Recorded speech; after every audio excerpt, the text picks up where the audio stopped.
this week, and we have a very special guest here, and that is none other than Dr. Mel Gill, who is actually a retired therapist. Is that correct? Psychotherapist. That's right. And he's also a well-known author and bestseller for his books known as The Meta Secret and The Uncommon Sense. And so millions around the world, including is reached on the New York Times bestseller. No, soon. We're not quite You're there not yet, quite there yet, we but will be soon. getting Real soon. Yes. Dr. Bell, welcome to my show again. Thank you. Pleasure to be here. At the National Critics' Choice, say Hyatt, and I'm sure that you're a big fan of Hyatt hotels, I suppose. I am. I stay here as often as I can.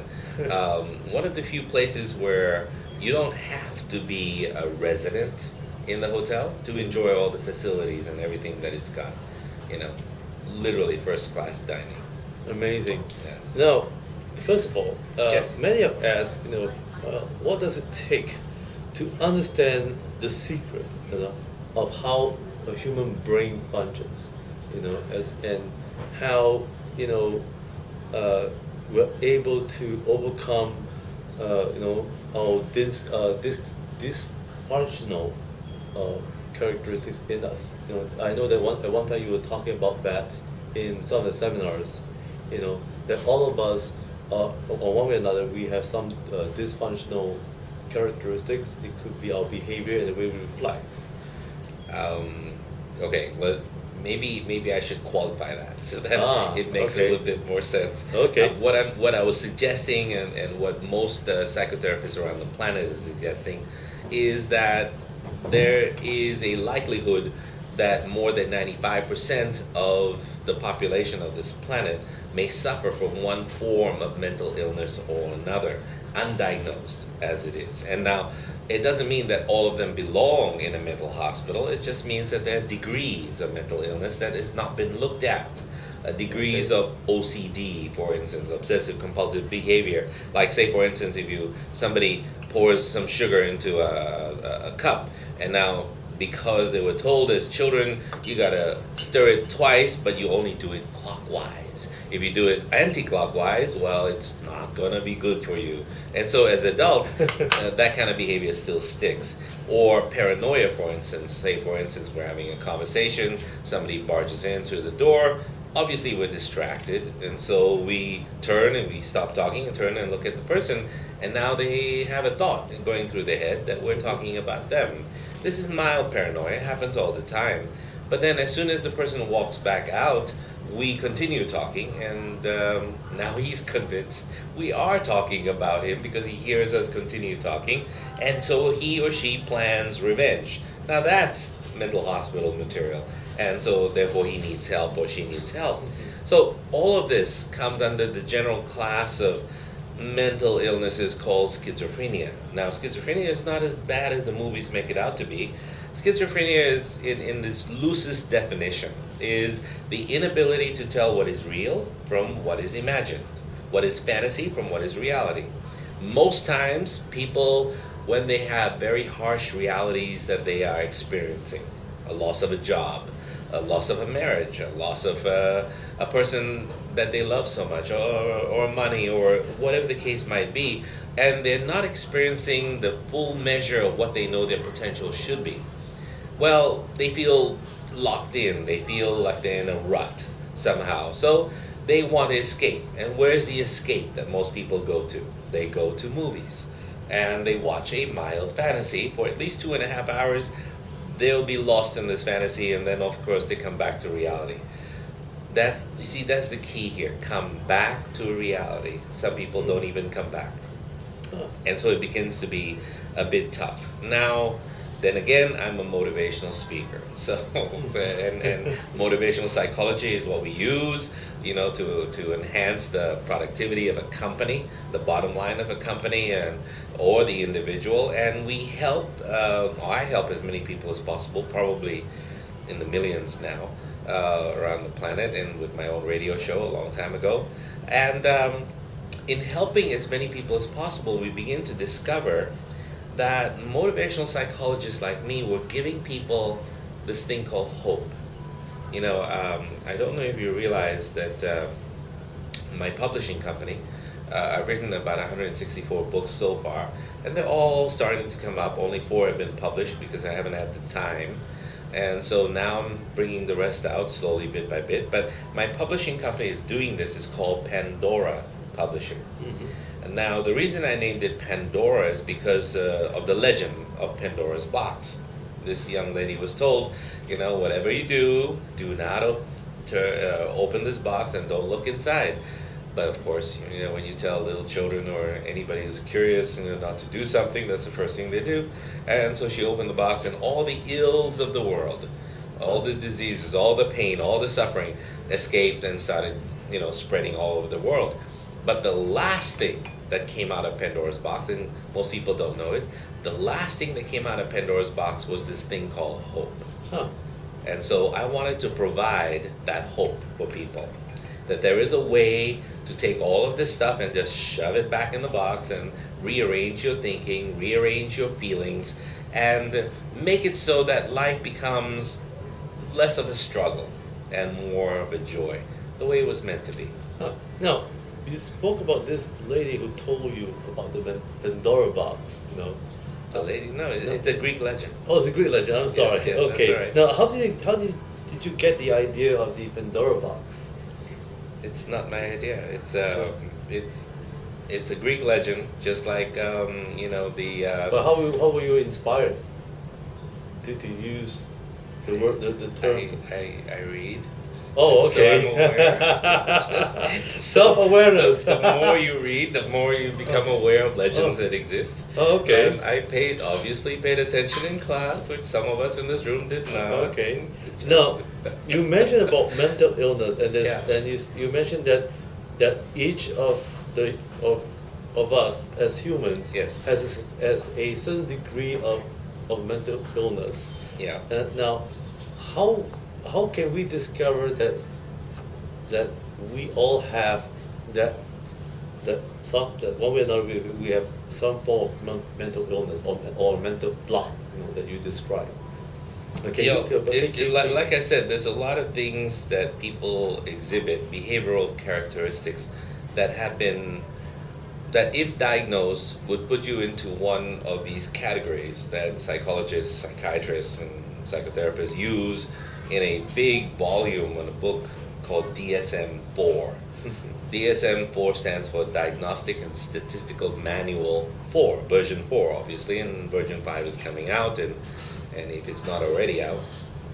This is an ability for us in the profession to be able to chat with each other about a particular case. He exhibits a certain level of this, showing characteristics of this with level 2, 3, 4, 5, to whatever the case might be that we refer to. And so using these diagnostic patterns and diagnostic terms, I'm able to hand over a patient to somebody else or a client to somebody else. So that's the understanding. But then again, there's a new school of thought that says out there that there is really no mental illness. It's just certain inability. An inability to differentiate between what is real and what is not real. An inability to stop yourself from compulsive behavior. An inability to control your anger, And so as a result, the person needs to be taught certain skills and certain evaluative thinking patterns that would help them take a look at the situation and then decide, okay, I'm able to make this happen and change this, and therefore I will, because the benefit for me is X, X, X, X. Then look at another situation and evaluate that and say, there's nothing I can do to change this. I cannot stop the sun from shining every day. The damn thing comes up at 6 o'clock in the morning and goes down at 6 o'clock in the evening. Who the hell arranged that?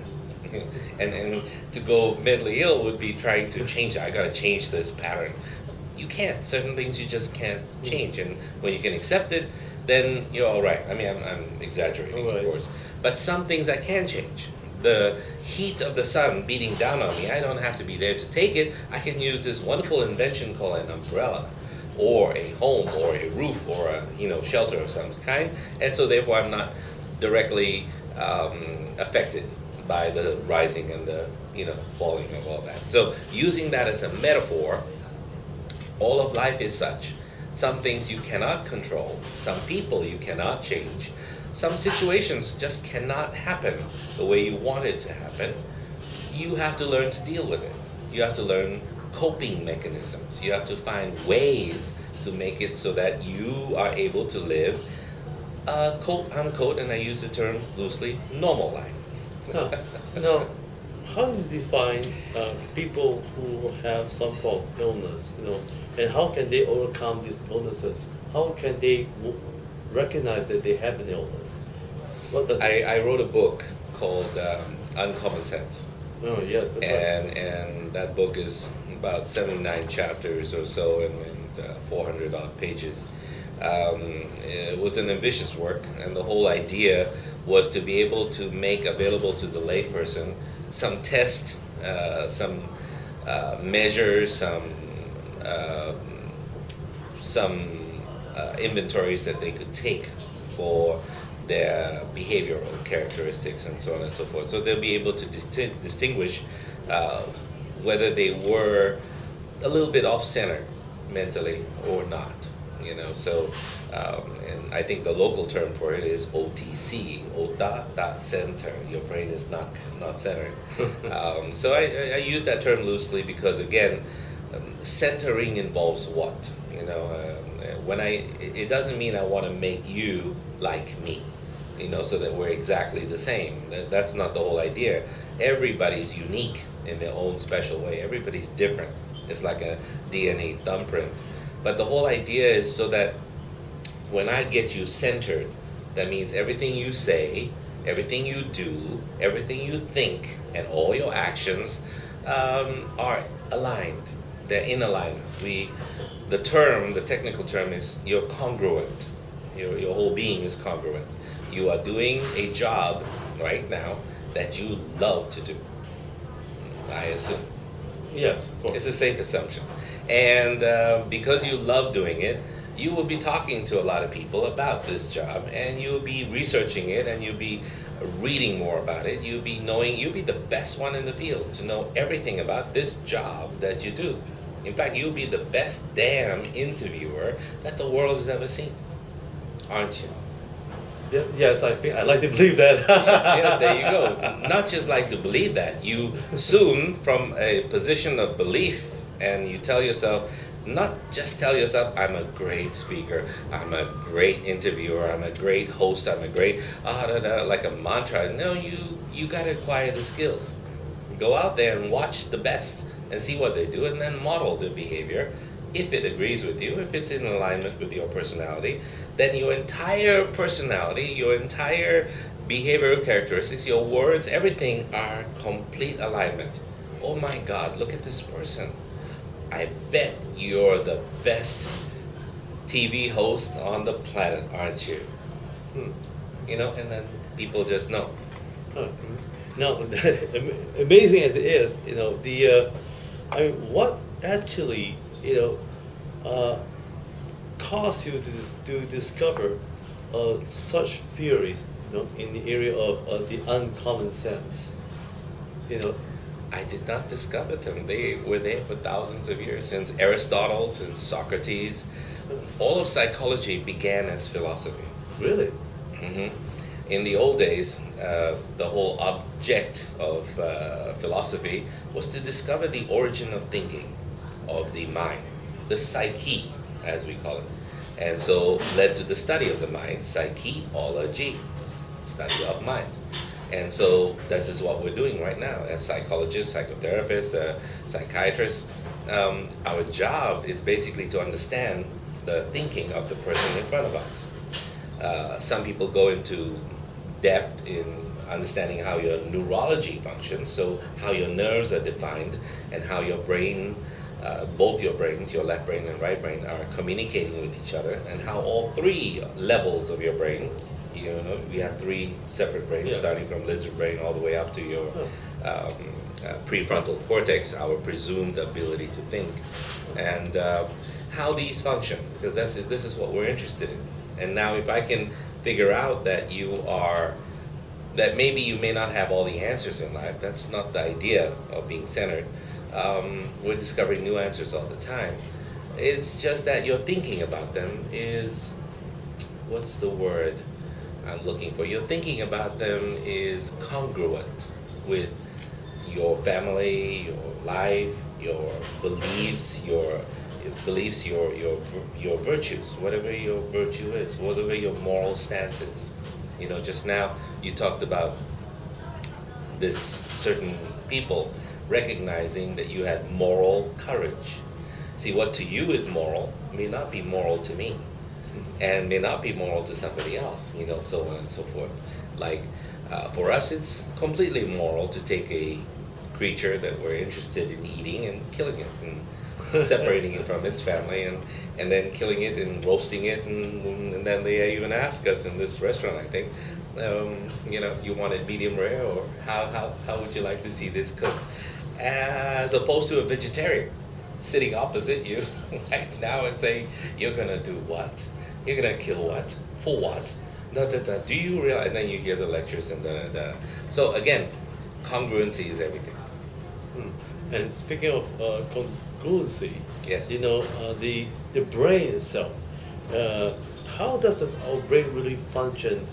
Because you mentioned, the way it's been made and it's supposed to be made for, but people are trying to figure out how to overcome, this mystery of the brain, and how can they be? Because many have asked me, how can I be more creative and innovative?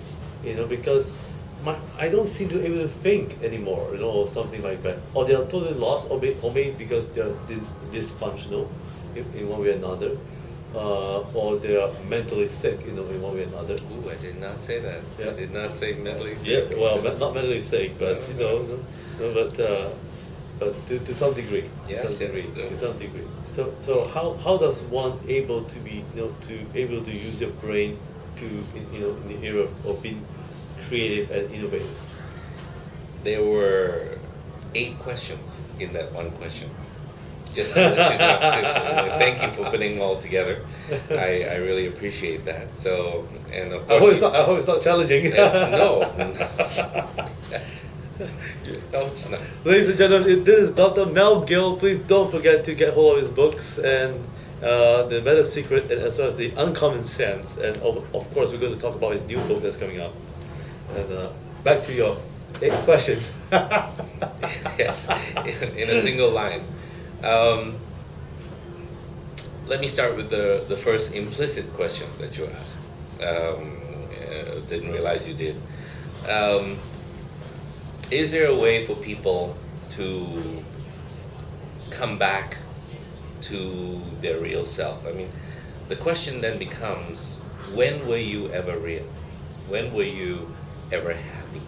If a client comes to me and says, Mel, I'd like to be happy like I was once before. I'd like to be in love like I was once before. I'd like to be able to trust like I used to once before. I'd like to be successful as I was once before. So again, there is a reference that they're going back to, and I'm asking them certain questions that lead them back to what they used to do and what their thinking was when they were quote unquote in love, quote unquote successful, quote unquote, all these other things. And so when I bring them back to that state, we try to recreate that state and find out what stands in their way. And almost always you would have a pattern of behavior from the past, obviously, that has been negatively impacted by people saying negative things about you, what you can and cannot do, mostly what you cannot do. People in authority who you loved and respected, who told you that you were useless and hopeless and helpless, and all of these other insinuations about what limits you. And so therefore you began to believe at some point that these limits were real and true. And over a period of time, if you've had several bad relationships, you'll begin to realize that, or you'll start to realize to yourself, and you say, oh my God, you know what? The way of the world is bad relationships. The way of the world is people are out to use me, abuse me, take advantage of me, da da da da da. This would be the language you would use if you come from that background. So if I take a look at a person, and by the way, if you're not cognizant of it yet, I'm actually answering all your questions all together. If you're not cognizant of it right now, what's happening also is that I'm trying to tell you that you as a person, Robin as a person, can actually find immediate happiness in your life if you choose to now. You can find immediate fulfillment with whoever you have in your life now. All of it is available now. The difference that stands in the way is our self-sabotaging behavioral patterns. Wow. We sabotage ourselves in so many different ways that we're not even aware of. Most of the patterns and imprints put on us are subconscious in nature and began when we were children, absolute infants, and listening, watching, modeling after our parents and other authority figures. We decided that this is how the world is. And so therefore I can only work within these parameters. So people who always excelled, mostly, and again I'm using a generalization so I may not be totally accurate, but 80% of the time, using a Pareto principle here, 80% of the time people who succeeded in any one venture, climbing a mountain that everybody said could not be climbed, like Everest, running a 4-minute mile that everybody said is impossible for anyone to do, except for Roger Bannister, and a few other people, and so on and so forth. These people had an ability to tune out what other people told them was possible or not possible. And so as a result, they listened to themselves, and they decided to become contrarians. Whatever you say, it's a challenge. I'm going to see if I can't make it happen. But then, of course, a lot of dead people have also been contrarians, attempting the same feat. So there is a balance point somewhere. And what is possible and not possible, common sense prevails. And that's why the book, Uncommon Sense was written, because I found that common sense was not so common after all. For instance, a man who decides he wants to get into space, within his lifetime. That's a conceivable notion and might be possible. Even though he has asthma, still might be possible with some added equipment and a few other things. Has a fear of heights. Okay, now it's all stacked against him, but still might be possible that he'll experience space, at least suborbitally at some point. And I'm talking about Richard Branson. But here's the thing, at some point, he's going to say, well, I'm not going to use a rocket.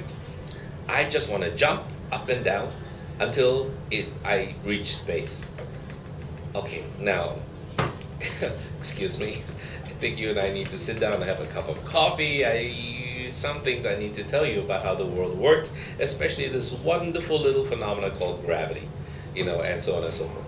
So, realistic expectations as opposed to unrealistic expectations is the ability to observe a limitation as opposed to a condition. Now, some things are conditions. You cannot jump up and down and then reach space. That's a condition. Okay. That's a condition of the law of gravity. Something are limitations, like you cannot get into space unless you have a well-defined little pod made of metal and glass and what have you, which has rocket fuel in it that you can ignite and not explode altogether and die. Even the professionals have killed numbers of people, and I'm talking about Challenger and so on and so forth. So again, there are hazards involved with most other pursuits of trying to get into space, and some of them may involve radioactivity from the sun and solar flares and da-da-da, things people don't think about. But if you can step back from the hole, see the hole, and notice that your goal is achievable, then the next step you need to do, which most people neglect to do, is know where you are, know where it is you want to go, know what you need to do to get to where it is you want to go, and then the fourth step is to take the action steps. Take the steps and monitor your progress. Most people don't do that. They just wing it, and they say, I'm just going to go for broke and make it happen and da-da-da-da-da, and that's how the maternity ward is filled as well. Wow. Now, tell me, what's the difference between the men and the women? You know, do they share the same structure of the brain? You know, because men and women, you know, think differently Yes. than men. What may surprise you, and again, I'm not talking as a neurologist. You can ask a neurologist, and he'll be able to tell you a deeper answer, you know, to all these questions about how the brain is structured. I can tell you about behavioral patterns Yes, and so of on and course. so forth. That's But what we I want, can tell you that the brain is structured, built differently for males and females. Um, the differences are stark sometimes to the level where we begin to realize that we may indeed be two species within the one species called Homo sapien. You know, there may be the agenda difference, but the gender difference is obvious, you know, with the paraphernalia that we have or don't have. But at the same time, just to give an example, the strand of fibers connecting the right brain and the left brain, in females, this corpus callosum is almost about half as thicker than it is in men. Because there's a lot of right brain information that goes to the left brain and vice versa. So the right brain is involved with non-linear logic, and the right brain is involved with non-linear logic, and the left brain is involved with linear logic. If this, then this. If not, then this. If not, then this, and this, and this, and this. And those are how men think, actually, very action-oriented linear logic. Most women, again, I use the word, you know, Pareto principle, 80% of women are non-linear logical. I know, but I'm not sure how I know, but I know. You know, so A gut feeling. A gut feeling, very good. It's a gut feeling that comes to the fore. So this maternal instinct is also derived from having a thicker corpus callosum connection, because when a baby cries, nature has provided the woman with the ability to tell the difference in the baby's cry. Whether the baby has a hungry cry and needs sustenance, food, nourishment, or the baby is uncomfortable, it's wet and with the diapers and all that, or the baby is in danger, it's hurt itself on some spike or something like that. The mother can tell the difference and so acts accordingly. The father, on the other hand, because his corpus callosum is a lot thinner, you know, can't pick up this nonlinear information and nonverbal information, and so as a result says, you know, I hear something. Is that the cat or is that the baby? I'm not really sure, you know, so on and so forth. So for women, it's an 8-lane superhighway going back and forth, jum, jum, jum, jum, jum, jum, jum. And for men, it's like a little dirt road, you know, with hardly enough traffic getting on. And is it normal for women to have mood swings? I mean, that's the biggest question. You know, that's the biggest number one question. Someone wrote to me, Mel, can you please tell me, is it true that women do have mood swings, and how can I help? Somebody help me. Okay. This is about behavior, isn't it? Yeah. What a wide question. You know? And No, I hope I did not discriminate you. no, not at all. Look, you sound like a single man. Actually, No, I'm not. Wait. Only single men would ask these questions. Really. Married people know not to ask these questions. Women have wide emotional swings. You know, No, this is a talk show. Come on. Yeah. This is a shared between the two, male and female. It's a shared ability to be able to have mood swings, quote unquote, and that's why you have depression that makes its way all across the male species as it does across the female of the species as well. So emotional need is a common trait, a common human trait. We all have this emotional need. And so we all have expectations of our partners, of our society, of our jobs, of family even.